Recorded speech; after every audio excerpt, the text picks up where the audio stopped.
존경하는 국민 여러분, 강창희 국회의장님과 선배 동료 의원 여러분, 민주당 비례대표 도종환 의원입니다.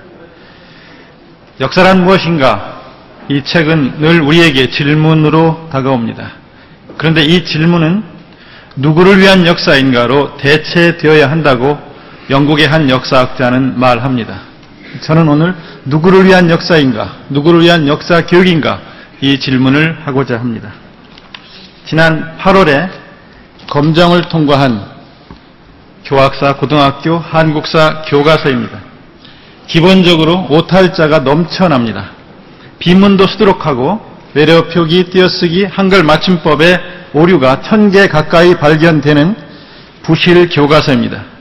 그런데 정부는 왜 이 교과서를 그렇게 검정을 통과시켜야만 했을까요? 저는 오늘 그것을 묻고자 합니다. 총리 나와주시죠.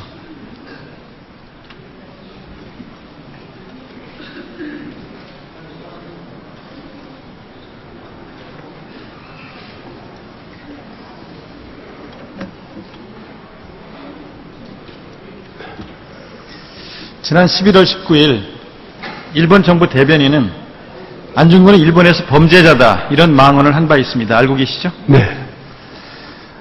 아베 총리를 비롯한 일본의 강요들의 망언이 줄지어 쏟아지고 있습니다. 이는 우리 국민에 대한 역사 도발이라고 생각합니다. 총리 동의하십니까? 네. 화면 한번 보시죠. 잠깐 한번 보세요. 명성황후를 시해한 칼입니다. 저 칼 일본 후쿠오카에 있는 구시다 신사에 보관되어 있습니다. 저 칼집에는 일순전광자노호라고 쓰여져 있습니다. 한순간에 번개불처럼 늙은 여우를 베다라는 뜻입니다. 일본은 명성황후를 시해한 칼을 신사에 보관하고 있습니다. 혹시 고바야카와 히데오라는 사람 이름 들어보신 적 있습니까? 회고록 비슷한 걸 쓰고. 네. 명성황후 시의 전말을 담은 회고록, 민후 조락 사건이라는 회고록을 쓴 사람입니다. 이 사람의 회고록을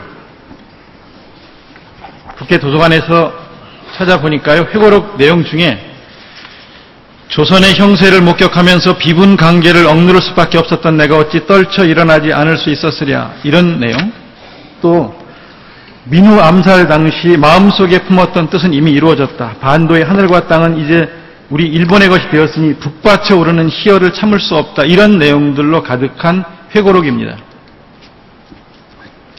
제가 이 회고록을 읽는 이유는 이자의 회고록이 교학사, 고등학교 한국사 교과서에 실려있기 때문입니다. 거기에 뭐라고 나와 있냐면요. 교과서에 당시 시행하는 정책은 전부 민비의 계책이었으며 국왕은 허수아비에 지나지 않았고 그래서 이 점에 착안해서 근본적으로 화근을 제거하고자 도모한 것이다라고 교과서에 수록되어 있어요. 이자의 회고록의 한 부분을요. 여기서 민비라는 것은 원래는 민후, 명성황후를 지칭하는 말을 격화시켜서 교과서에는 민비라고 썼는데요. 이렇게 화근을 제거하고자 도모한 것이다라는 자기 합리화하는 글을 교과서에 수록해 놨어요. 그리고 생각해보기라는 난을 통해서 이렇게 과격한 방법을 선택할 수밖에 없었을까라는 질문을 학생들에게 던지고 있어요. 이자의 회고록을 보면은요, 이자는 미우라 공사와 함께 48명의 암살단을 조직한 사람이고요.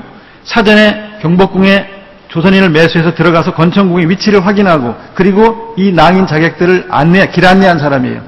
그리고 시해하고 유해를 불태울 때 현장에 있었던 사람이에요. 이 사람의 회고록을 실어주고 그리고 이런 과격한 방법을 선택할 수밖에 없었을까? 이렇게 학생들에게 질문을 던지고 있어요. 이렇게 가르치면 학생들은 뭐라고 답을 할까요? 실제로 지난 10월에 한 고등학교 2학년 학생을 대상으로 이 질문을 던져보고 수업 시간에 가르쳐봤어요. 그랬더니 저렇게 답을 쓰는 거예요.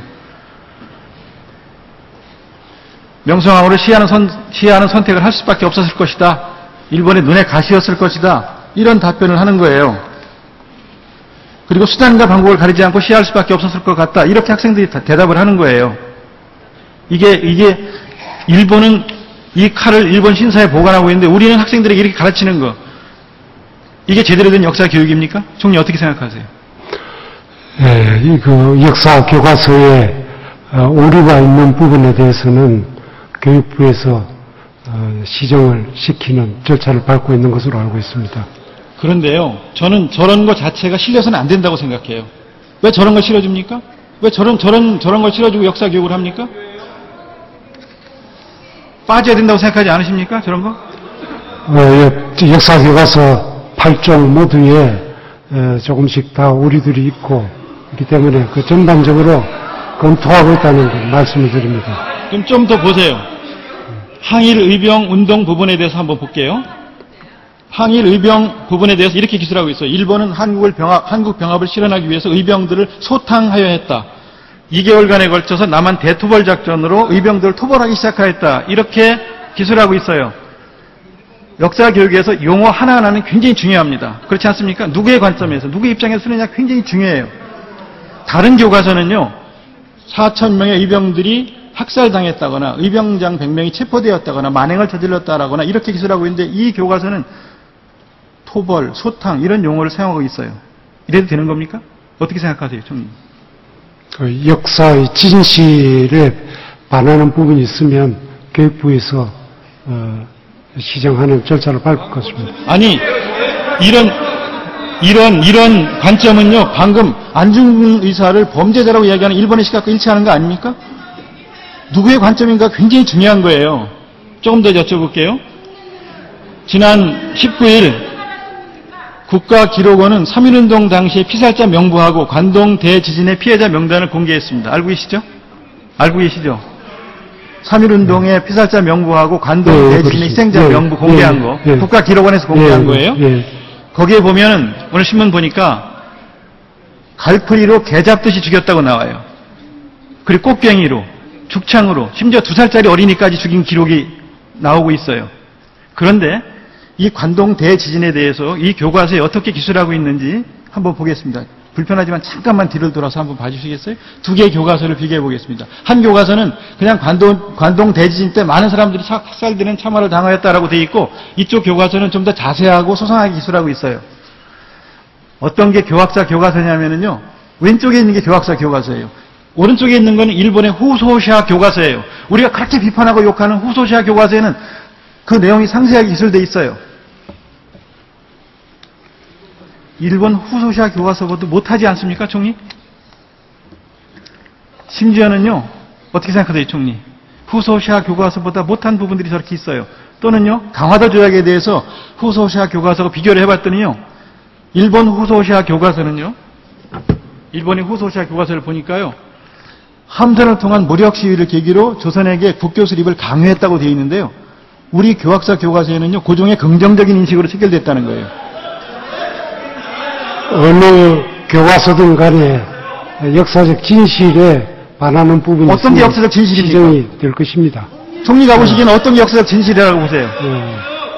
일본이 운용을 동원해서 한포 사격을 하면서 무력으로 강제 조약을 체결하게 했는데 그걸 고종의 긍정적인 인식으로 체결했다고 하는 게 역사적 진실입니까? 그 역사학자들이 그는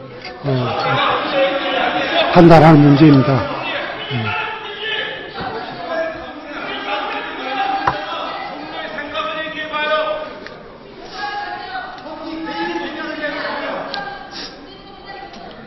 역사를 쓴다는 것은 말입니다, 집단 자서전을 쓰는 거라고 말을 합니다.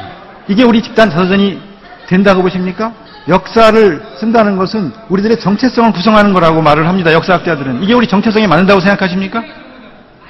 총리, 이게 우리 정체성에 맞는다고 생각하세요? 정체성이나 그런 역사의 진실 문제는 역사학자들이 판단할 문제입니다. 이거 역사학자들이 쓴 책이에요. 다음 하나 더 보겠습니다. 교학사 교과서에는요, 일제강점기의 사회 경제적 변화라는 단원에서 1930년대 명동거리를 보여주고 있어요.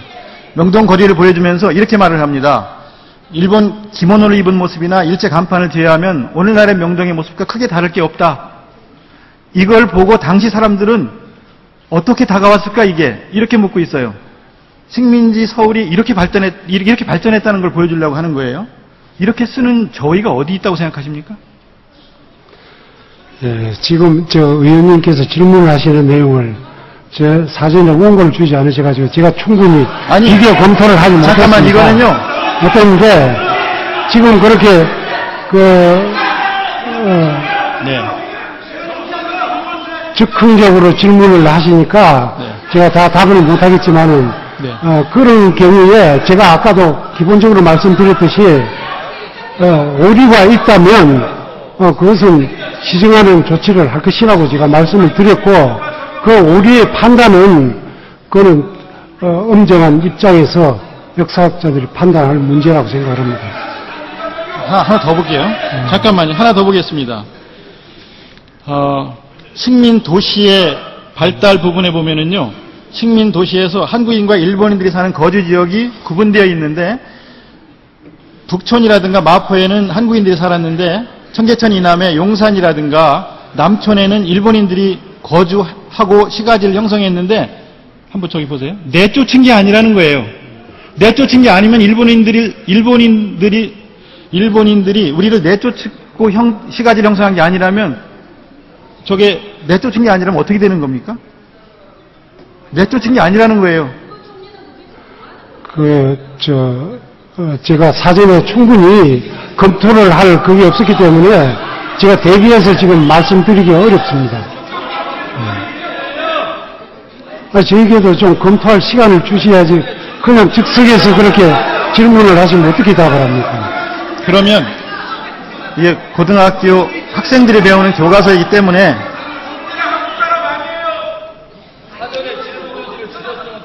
그러니까 역사의 진실에 예. 진실에 부합하지 않는 사항은 그는 시정 조치를 지금 하고 있으니까 그건 이 교과서를 쓴 맡기죠. 사람이요. 대표 집필자가 교과서 집필의 논리로 융합주의라는 용어를 사용하고 있어요. 융합주의, 일제식민시대를 설명하면서 융합주의라는 용어를 사용하고 있는데 역사학계에서는 처음 들어보는 용어인데요. 이게 융합주의라는 관점으로 설명하면요. 식민지 사회가 다문화 사회가 됩니다. 용납이 되십니까? 지금 역사 교과서는 검증위원회의 검증을 거쳐서 일단 통과가 되었습니다. 거기에 그래도 오류가 있는 부분이 모든 교과서에 조금씩은 다 있는 것으로 알고 있습니다. 그걸 종합적으로 검토하고 지금 시정하는 절차를 취하고 있습니다. 하나 더 말씀드릴게요. 혹시 총리 말입니다. 일제 때 우리가 일본으로 쌀을 수출했다는 말 들어보신 적 있습니까? 없죠. 그건 일본 입장에서 그런 얘기 되겠죠. 일본 입장이 아니라 보세요. 저기 60년대 총리가 배우셨던 국사교과서에 쌀 수탈로 나와 있습니다. 70년대 교과서, 80년대 교과서, 90년대 교과서에 모두 다 수탈로 되어 있어요. 그런데 이 교과서는 수출로 되어 있습니다. 우리가 언제 쌀 수출했습니까? 이 교과서에서 쌀 수출했다고 되어 있는데 수출이 맞습니까? 수탈이 맞습니까? 그 용어에 부적정한 부분이 있으면 그것은 앞으로 교육부에서 충분히 검토를 할 것입니다. 아니 충분히 검토해서 수정보완 지시 내린 251개 항이 안 들어있는 내용이에요. 이 내용은 수출했다고 되어 있는 내용은 수정보완 지시사항에도 들어있지 않은 내용이에요. 그거는 각 교과서마다 다 갖고 있는 오류가 있기 때문에 종합적으로 검토를 할 것입니다.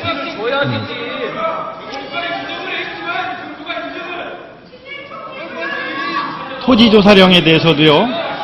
일제가 토지조사를 한 이유가 우리가 볼 때는 분명히 토지 수탈과 총독부 지대 수입이 증대가 목표인데 이 교과서는 식민지 경제 기반을 구축하려고 한다고 되어 있고요.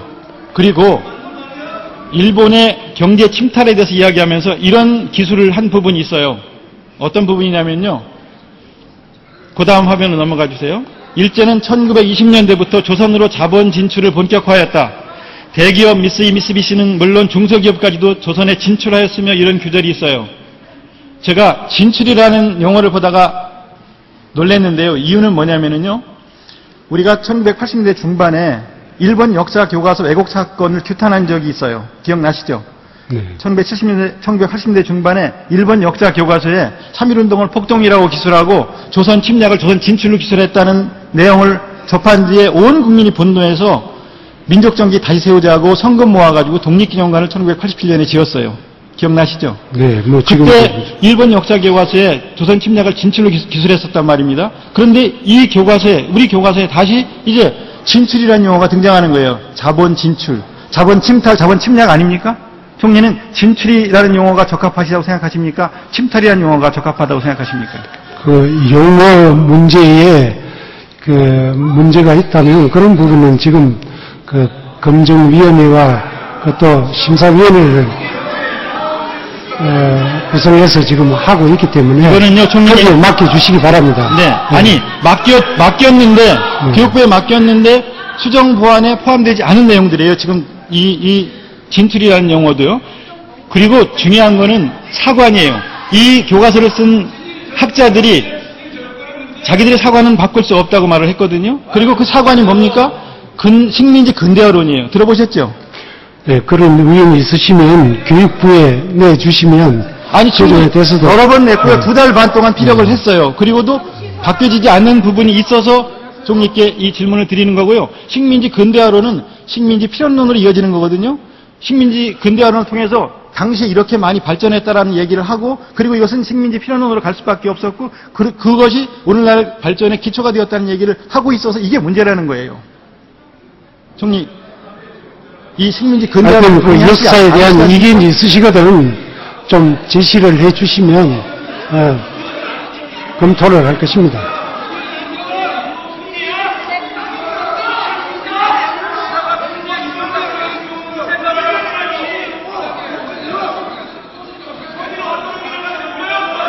저 질문 좀 하게 해주시고요.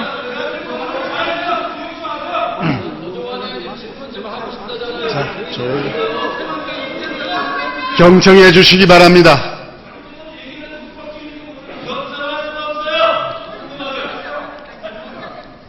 이런 것뿐만 아니라 말입니다. 이런 것뿐만 아니라 철도에 대해서 이야기하는 부분을 보면 그저 농산물을 실어 나르고 원자재를 공장지대로 운송하고 먼 거리 여행이 가능해지고 새로운 공간관념이 형성되고 이렇게 이야기하고 있어요. 너무 한가롭게, 너무 평화롭게, 너무 아무렇지도 않은 듯 이야기를 하고 있어요. 이 철도를 통해서 대륙 침략을 본격화했던 것이고, 그리고 물자를 수탈해 갔고, 그리고 많은 사람들을 전쟁터로 실어 날랐던 것인데, 이런 거, 우리가 다 알고 있는 이런 내용들을 너무 한가롭게, 평화롭게 이야기하고 있고요. 근대적 시간관념이 일제 때 비로소 형성되었다는 이야기를 하고 있어요. 이런 걸 접하다 보면 우리는 식민지 근대를 경험하기 전에는 전근대적인 민족이었고, 무지한 민족이었고 미개한 민족이었던 것처럼 생각하게 되어 있단 말이에요. 이게 누구를 위한 역사인가 묻고 싶은 거예요. 총리, 이게 누구를 위한 역사, 누구를 위한 역사 교과서라고 생각하십니까? 지금 말씀하시는 내용을 미리 줬으면 저도 좀 검토를 해보고 저 생각을 얘기할 수 있지만은 지금 이 자리에서 그런 식으로 가니까 제가 판단할 시간을 못 갖겠습니다. 그러면 총리 말입니다.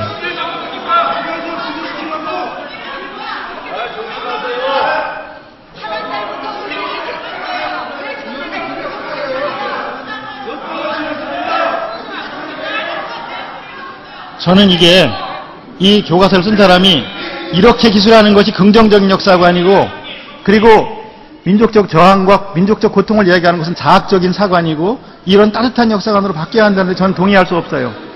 총리님은 동의하십니까? 긍정적인 역사관이라고 이런 걸 설명하는 거에 대해서? 역사를 보는 눈은 전체적인 맥락으로 볼 필요도 있다고 생각을 합니다. 이런 식으로 역사를 기술한 거를 접하면서 정부가 국민들에게 사과해야 된다고 생각하지 않으십니까? 지금 아까도 말씀드렸지만은 우리 8종 교과서 전부가 다 문제를 안고 있고 그 따지면 그 용어 하나하나가 다 문제되는 부분이 많이 있습니다.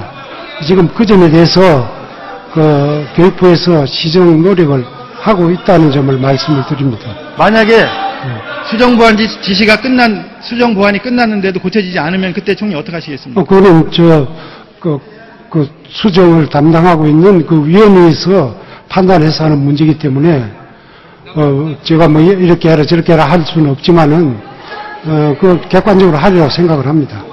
이런 교과서를 검정에 통과시킨 사람, 관계 공무원 책임 물어야 되지 않겠습니까? 검증위원회에서 검토를 거쳐서 한 것으로 압니다. 교육부 장관 이 문제에 대한 책임을 지고 해임시켜야 한다고 생각하는데 총리 어떻게 생각하십니까? 저는 해임시켜야 될 사유는 없다고 생각합니다.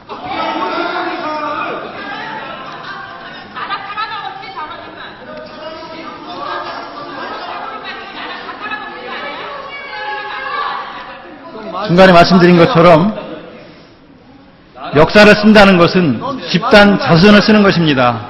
그리고 역사란 자신들의 정체성을 구성하는 방식이라고 그랬습니다.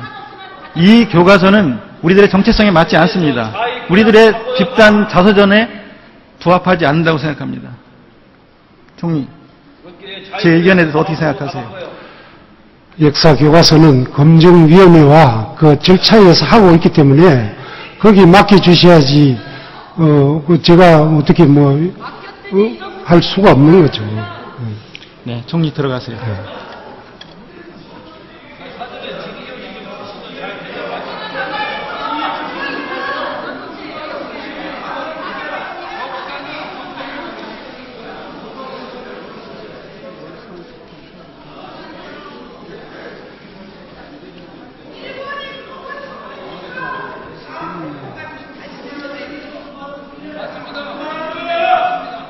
이 자리에 계신 선후배 동료 의원 여러분,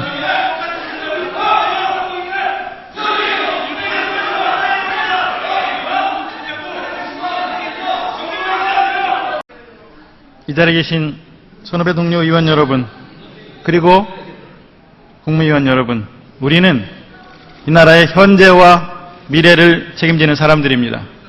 칸트도 교육이란 아이들의 현재에서 미래까지를 책임지는 것이라고 말한 바 있습니다. 어떤 것이 이 나라의 현재와 미래, 그리고 아이들의 현재와 미래를 책임지는 옳고 정의로운 태도인지 우리는 깊이 사유하고 판단.